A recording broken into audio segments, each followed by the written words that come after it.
If there's a one thing, for Chinese customer to understand better about your pipes, what would it will be?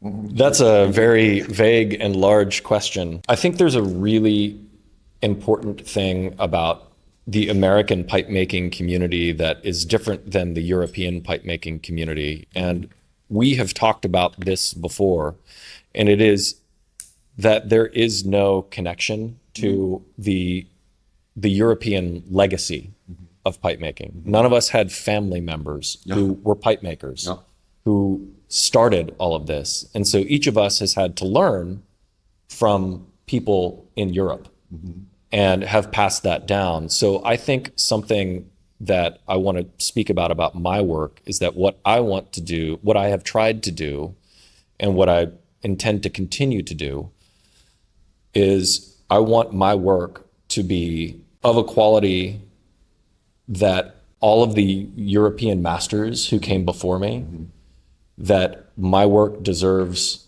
that they would agree that my work deserves to be part of that legacy. And I want my work to inspire generations to come to also try to be part of that legacy. It's something that's kind of unique to the pipe world because it's so, because it's a craft. Yeah, because it's a craft, it's very hard to find an analogy. It would be probably more akin to fine art, like painting, where I would want to tie myself to School. a school of painting. So part of the, like in the legacy of Picasso or in the legacy of Monet, or one of the great masters. And so similarly in the pipe world, we want, like 1,000 years from now, when we look at, if someone creates a family tree of pipe history, that I think each of the three of us would want our names to be on that list. Yeah. Know this, I am trying to make you uncomfortable. I'm not trying to make what everybody wants. I'm not trying to make the same 7 Danish shapes that are orange and shiny and have ebonite mouthpieces and maybe ivory or boxwood. That's fine.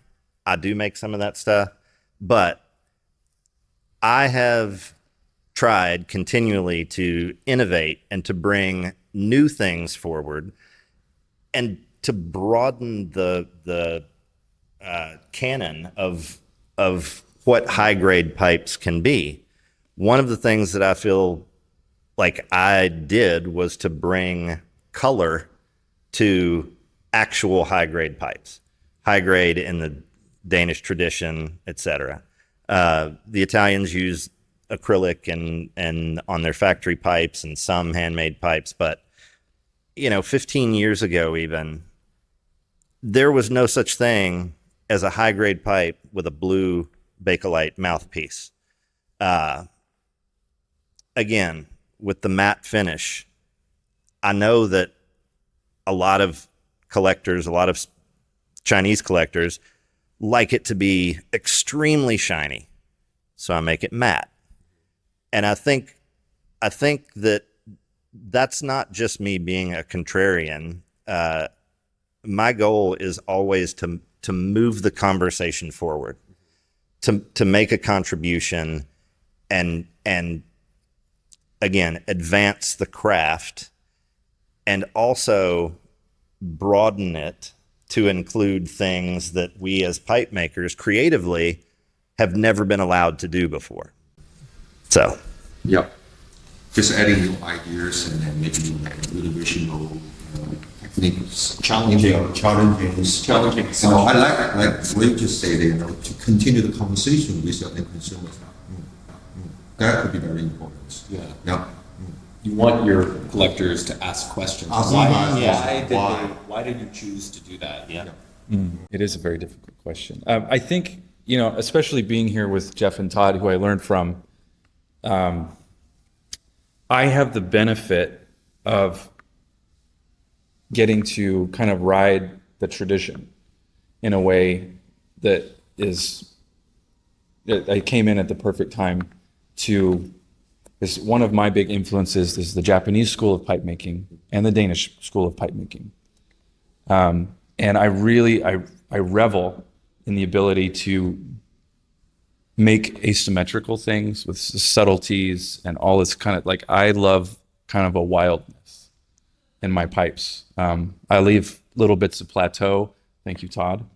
But you know, like, I really value the kind of the minimalism of the Danish school, but I really try to make pipes alive.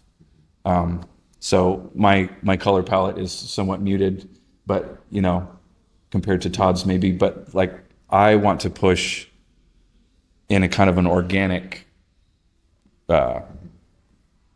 direction. But I'm also, you know, there's, I think, an emerging American school of aesthetic now, where it's not just a Danish tradition or a Japanese tradition or an Italian tradition,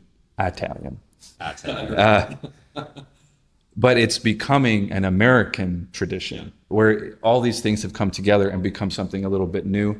Just like I think is happening with the Chinese style of pipe making. There's a new thing happening here, and we'll see where it goes.